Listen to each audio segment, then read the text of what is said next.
السلام عليكم شباب، وهذا الفيديو الثاني للسيارة الفولكسواجن اللي كان تعاني من رون عالي وربده بالجير والتيبر ما يشتغل. الحمد لله كملناها السيارة، وهذا الرون مثل ما جاي تشوفون هنا شغال بصورة صحيحة، والسيارة هاي جاي تدوس بنزين والرون ينزل طبيعي بعد ما كان رون عالي وربده بالجير كانت موجودة. احنا نفحصها بجهاز فحص السيارات وان شاء الله نبرمج العطل مالتها.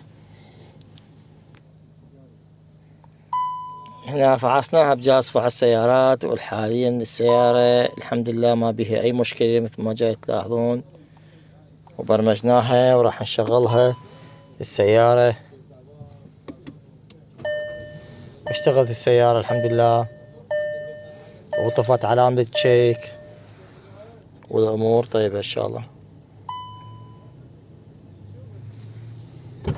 تحياتنا ورشة المهدي ناصري، حي الشهداء، مجاور جانب